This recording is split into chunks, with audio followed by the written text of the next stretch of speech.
Hello everyone, Kent Bressler here. I want to welcome you to Kent's Kidney Stories.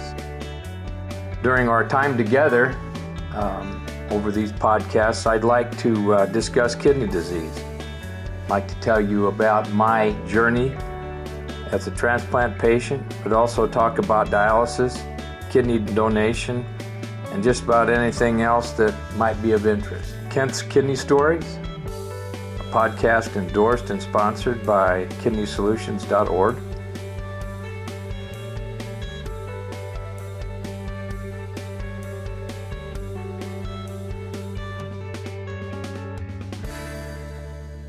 Hello, everyone. This is Kent Bressler, and we're going to do a little podcasting today. And I have a real important guest, a new friend. So I'm going to get started. Let's pray a little bit this morning, bring God into all of this. Dearest Lord, teach us what it means to have faith in silence. When we face trials that are beyond, help me be joyful in hope, patient in affliction, and faithful in prayer. You said all things in accordance to your time. Remind us to wait patiently and find peace in your plan. Amen. Amen. Okay, I have Colm, C-O-L-M, Clifford from Ireland. And he is a transplant patient, and I met him through AAKP. And he's an ambassador with AAKP. And that's how we met. And he's been coming to some of our support groups, on Zoom. And so consequently, when we do our 6 o'clock in the evening meetings for our support groups, poor Colm is in Ireland and it's midnight and he's kind of blurry-eyed, but we caught him this morning. We're at essentially 9 o'clock and he's at 3 o'clock in the afternoon. So he's wide awake. So good morning to you, or good afternoon. Morning. How are you? How are you doing? I'm doing good. It's really good to see you. I appreciate you coming on with us. I told Jason about you, and we really appreciate you taking the time. It's good to be here. Yeah, good. Okay, so first thing I want to talk about is your family. We'll get to you, but tell me a little bit about your family. Well, I'm the middle child of 3. I have an older brother and a younger sister. And thankfully, they're all healthy. I met my wife Nicola approximately 14 years ago, and we're married 8 years. And I have to say she's my rock. Couldn't have wished for a better partner. She's one of those ladies that really takes her vows seriously. She was there in sickness and in health. And thankfully we're out the other side and we're able to talk about it and laugh and joke about it now. Okay, no kids? No kids. Okay, well, there's advantage to that, And then again, you never know. So never know. Tell me what Nikki does, and then in reverse, tell me what you do. What do you do for a living in Ireland? Well, funny enough, Kent, both of us work in the same pharmaceutical, which is Astellas Ireland. And Astellas makes the immunosuppressant drug Prograf and Adragraf, or Astagraf, as it would be known over in the States. And that's actually what we do for a living. We both work there. So the RNA of packaging immunosuppressant drug that I actually take myself. Yeah, really? You take it? You take Prograf? You take Cellcep also? I do, yes, yeah. There you go. And prednisone? Yeah, I just take deltacorptil, the coated version of it. Okay, yeah, that's a different name. It's steroid. That's the steroid. Yeah, okay. Yeah. See? Okay, well, then we're in the same ballpark because that's pretty much what everybody does here in the States. Yeah. So it's, it's very interesting. There are some programs now that are not giving prednisone. They're not, if you haven't been on it and you get the transplanted, they're not starting you on prednisone. And we could get into that, but we're not. So, okay, tell me Yeah, tell me your transplant story. That's really what would interest us, I Okay. think. Basically, when I was born, not to get into too much detail now, but when I was born, I was actually born with extra digits. I had an extra finger in both hands and an extra toe on my left foot. And at the time, they weren't aware.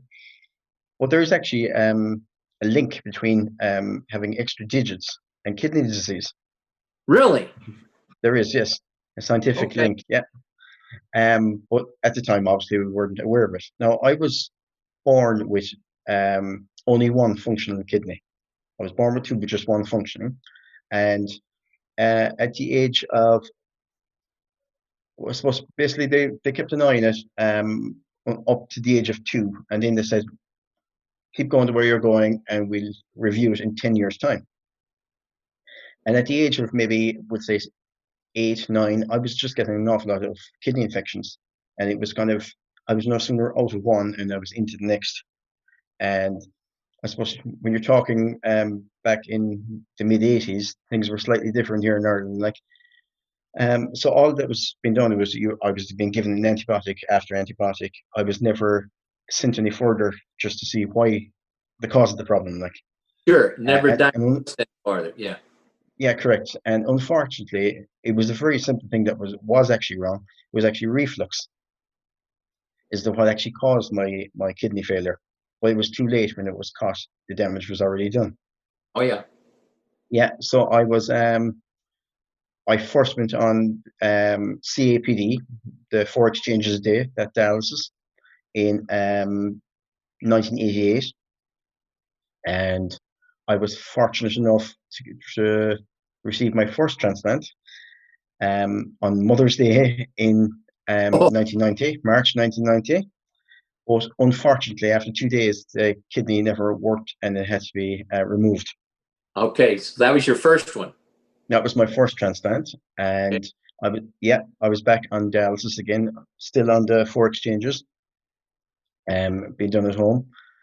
Um, so in November of 1990, later on that year, I had a successful kidney transplant, um, and that kidney took me all the way through to 2000 and let me see, 2000, the end of 2012, and I Okay. started dialysis again in 2013. And I went back into 4 exchanges a day, and that lasted for 2.5 years.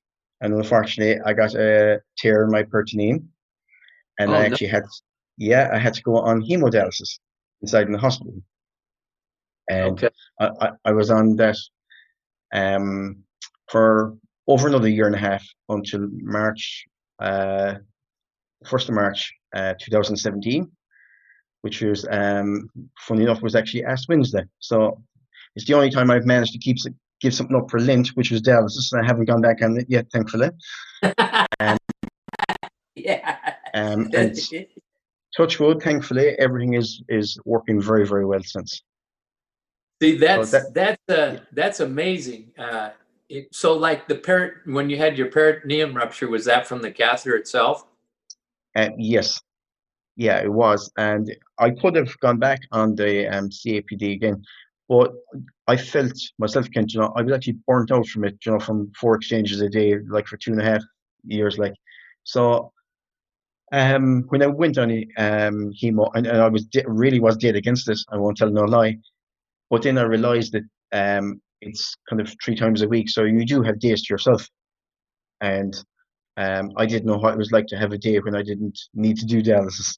Exactly. So, And what it you was, say when you say from dialysis, it's good to be free from dialysis, oh, absolutely, yeah. right? Like I wouldn't like for anyone that was going down the route of dialysis. I would say like it's not easy, but it's very manageable. And I would say like you don't let dialysis run your life. You run dialysis is the way I would Exactly. say it. Like, yeah, Exactly. Exactly. Yeah. yeah, Yeah. So dialysis. Now we can slip back a little. We'll come back to the yeah. transplant part of it. But how does dialysis work in your country, in Ireland? How do you get on it? What is it? How is it paid for? That kind of thing. Just give But it give basically, me an idea. we're we're very fortunate here, Kent, in Ireland, that all dialysis is free. You don't pay for anything.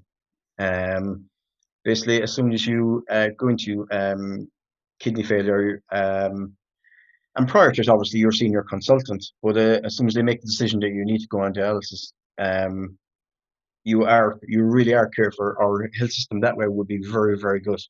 And they would ensure, even if you're doing the likes of your home hemo, which you do at home, you would obviously get breaks in your tax and thing, we'll say for your towards the water and electricity and all that. So Okay. yeah, they are pretty good here. And even if you are traveling to the hospital for your hemodialysis, you do get an allowance per kilometer. Okay, a stipend for that Yeah. mileage. Yeah. Okay. All right. Well, see that part of it is something we've had a bill here in the country that pays for dialysis for people, but we're on an 80/20, and I don't want to get into that Hmm. situation. I want to stay on you. Uh, Yeah. so when you're doing the dialysis there, do you have when they get to a transplant situation where you're ready for transplant? Yeah. How does that work? How does the transplant section work? Well, basically, your criteria are your selection criteria are your blood type, your tissue type, your waiting time, and it kind of goes on your. They try and match it towards your basically your age and we'll say body type or body mass, like. Right, But right, but obviously you have your antibodies, and but there is always the exception that would say if someone is seriously ill but strong enough for a transplant, they will always get priority. And the same way as pediatrics, which I agree is the right way. Like try and give young people the benefit of do it. Like them first. yes, Yeah, yeah, but yeah, that's all down to like that's obviously all down to matching and all that. So sure. they may be a priority, but they may not be a match, as you know yourself. Like yeah. Yeah, yeah. So I think the takeaway here is here in the States, if we bring someone as a donor, we can get Hmm. transplant. Yes. That's called like a preemptive transplant. We got to look for Hmm. a living donor. That Yeah. doesn't exist in Ireland. Is that correct? No, it actually it is something in the last probably 10 years, and they're getting a lot more proactive with it. It's one of the first things you would be asked now. Is there Okay. anyone available to Okay. if you get a kidney off of? And in fairness, now that process, if it is obviously through testing and everything that's involved in that, um, your transplant would happen a lot quicker. Sure. All right. Sure. But Yeah. obviously, because our population is so small, like we have less than I think it's about 4.8 million is what we have in the country. So like the um the amount of transplants like yearly, we're talking maybe about maybe 250, we'll say of Okay. kidney transplants. Like so, Yeah. it's really isn't an awful lot. That's why they're really pushing the live donor or the living donor, which can only be a good thing, really. Like Oh, absolutely. Absolutely. Yeah. Well, that's something that we'll want to explore as we our relationship gets better, because I know that you've been very interested in what goes on here in the States, and you've been interested in the support group, and you're interested in doing a support group in your country, in Ireland and around in your area. Tell us what the drawbacks are, what I the suppose. difficulties. Yeah, a lot of our drawbacks. Well, I suppose right now with COVID, it's Yeah. it's very hard to reach out to people. We have a very simple thing, like if you were trying to do a Zoom meeting, we have problems with our broadband in rural areas where basically there's very little um, internet connectivity to be able to have that. And then realistically, a lot of people, including myself, I would throw myself into this, that I wouldn't be the best tech savvy person going at all. Like so, all we have a lot of those factors. When we originally kind of was started our own groups, what we do, Kent, is we're in a county called Kerry, and there's probably maybe 120,000 people in Kerry. Yeah. So we would do our meetings, we'd say once a month. But we actually go and meet people face to face. So we would go to, we'd say, North Kerry, 1 month, South Kerry, East Kerry, and West Kerry, just to bring it around so people wouldn't have to travel so far. Um, but like anything, it's hit and miss. If the weather is bad, you might Sure. have very few turn up, and it has happened that no one turns up, but that's okay because even if one person turns up, that's the one person that needed help, and we were there to help them. I like that attitude. That's exactly the attitude you have to have with support groups, because Hmm. support groups are for you just as much as they are for other people. You know what I mean? So Absolutely. if you're there, no matter who's there, who comes in, you've made contact with someone. And then if you're a numbers person and that's all you can think about is how many Yeah. people are going to be, that's not what this is all No. about. This is all No. about support, having answers, having resources. And, as it gets a little bit better for you, there'll be an answer. There'll be more and more people. It always builds. It never dies. But what Yeah. makes it die is if you're not there. And funny enough, Kent, in some of the real rural areas, they would be the meetings that would actually you'd end up having the most people. Sure. Um, well, if they were to travel, when we originally started out, we had just one venue, and it was kind of more or less in North Kerry. So you were probably talking for some people who would be traveling an hour and a half, maybe even Yeah. 2 hours to go to a Yeah. meeting, and that's not fair on someone that No. could potentially be on dialysis, and they might have to be up at 5:30 or 6 in the morning to Oh yeah. travel for dialysis. Like, Yeah. It's almost like putting you on at night at midnight, and nah, we're that's okay. but that's the way it works. And I told you we're going to figure out a way to make this work.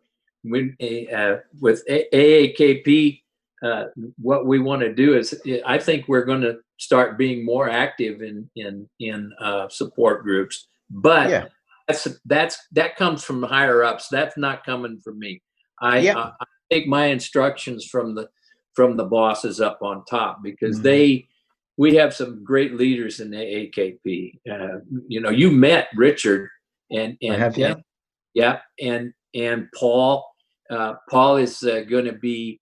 He's the global guy, and we're yeah. going to meet with him, and we're going to try to figure out a way that we can not only, we'll have to vet some people, but we're going Of to course, yeah.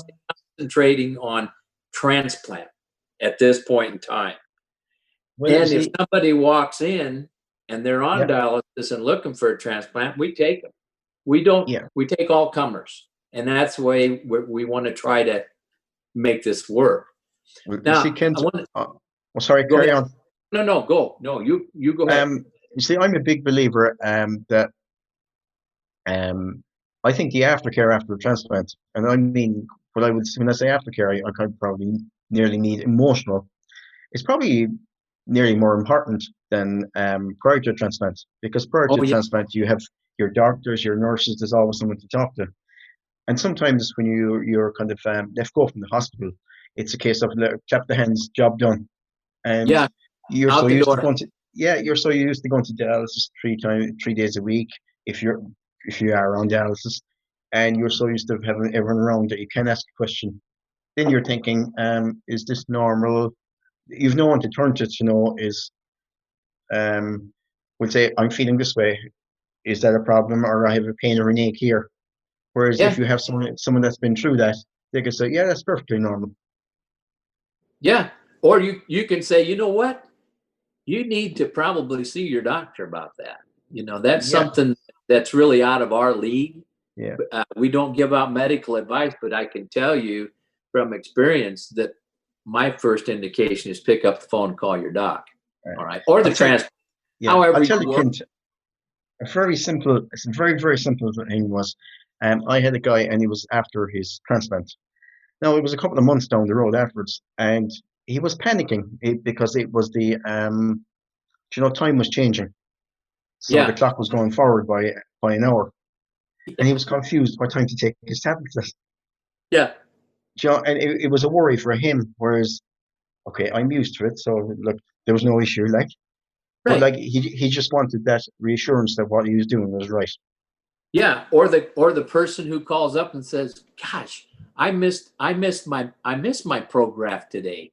I just Hmm. realized I didn't take my morning one. Do I Yeah. take two tonight? Yeah. Well, you those kind of questions you don't have to pick up the phone. You can call a friend. You can call a Yeah. mentor. That's I think what you're doing with these folks is exactly what needs to be done, and that's mentoring. We Yeah. If you've had a transplant, and I think that if Jason hears this, he's going to shake his head yes. Having someone that you can bounce off your ideas or Hmm. your concerns is a whole lot easier than trying to get a hold of somebody and Yeah. transplant. All right.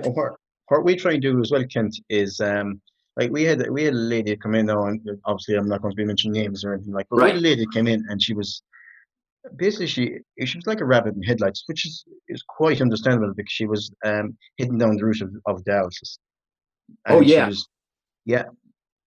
So she just didn't know what way to turn thing, and I had been talking to her son. He made contact with me, and I just said, look, there's no point in me. I'm a guy in my 40s talking to a lady in her late 60s or early 70s. She's not really going to take any notice of her. So I made a phone call, and I got a lady who was transplanted, who was similar in age, See? and and by doing that, um, you were talking face to face with someone her own age, and she felt a lot more relaxed. Um, she was worried about a fistula, so that lady was able to show her what a fistula looks like, and she just couldn't get over. It sounded like this big fancy thing altogether. Um, and she was a different woman going out the door. And the following month, her son rang me to know where was the meeting on that she wanted to go to the meeting again. Yeah, exactly. Yeah. Exactly. So This there's simple things like, but they Yeah, mean a lot to people.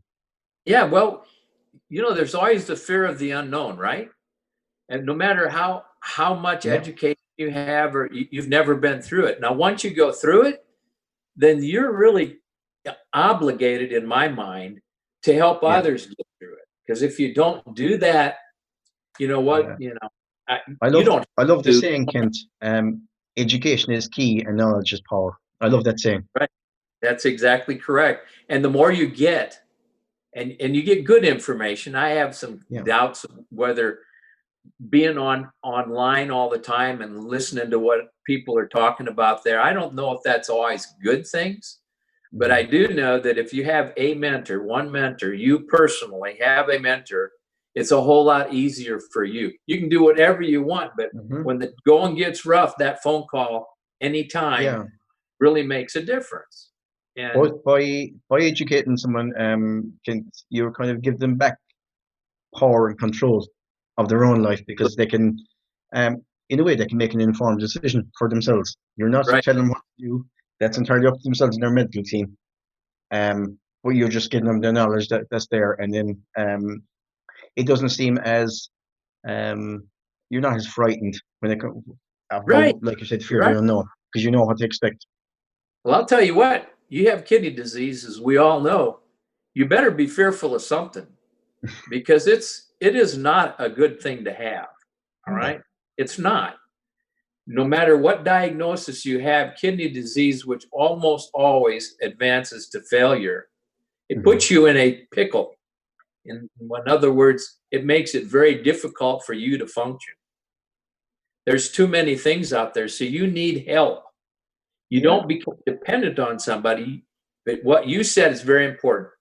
You get to make the decisions. It's up to you, the patient, to make the decisions, not somebody else. You get counsel, but you make the decisions for yourself. Hmm. And I think that's a global thing, don't you? Absolutely. Yeah. And I go back and I don't repeat myself, but that's all down to education. And That's right. and that's the one great thing about the AAKP because they're constantly there's information coming out all the time. And it's for various different look, no two people have the same reason why they went into kidney failure.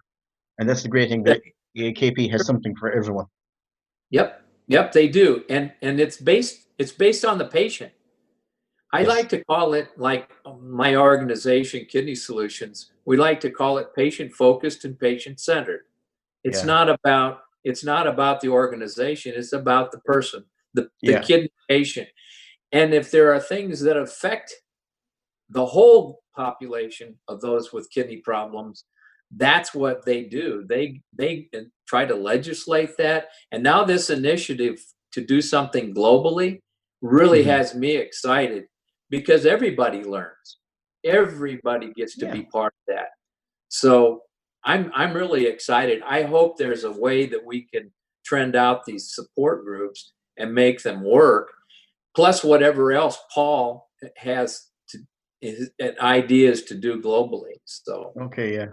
we'll we'll get you up to speed, and you can keep us up to speed in what's going on in Ireland. Having a Well. contact like you it's fantastic. I Okay. can't Perfect. believe so. Okay, well, in the old west they used to say it's time to go get a beer. So we have to figure out if we forgot anything or if we should have said something and we didn't. So in your mind, clear your mind now, so when we're done, you'll say, well, I wish I would have said that. Is there anything that you want to say? I don't think so off the top of my head, bar interrupting me a few times, so I'll apologize for that. You me, man. You can't interrupt me. I interrupt you because that's No, what you're I do. fine. I have another support group, and I call it Blabbing with Kent. Well, it's Kent does the blabbing, and that's Well, okay. Kent, I can honestly tell you, and if you ever get the opportunity to talk to my wife, she will tell you the exact same thing. My wife is convinced that I got a female kidney because I haven't shut up talking since. that Jason's in the same situation. He's in the same situation because his Jeannie, yeah, she. Okay, listen. Will you come again sometime? I'd love to. All right. Maybe we can do at some point in time as you develop these with these Zoom meetings. Maybe we can have a couple of your friends on, and we'll talk with them too. If Hopefully, you, I'd like that. yeah, we'll work on that. And remember, there's always this deal where what we say at Kidney Solutions is stay in your lane. Hmm. There's no reason to speed up. There's no reason to slow down. Just stay steady, stay the Yeah, course in your own lane. Because if you pass, you might be passing in the wrong lane. So very true. stay there and stay the course, buddy. All right. Will Appreciate do. you. All right. All right. For the rest of you out there, keep breathing.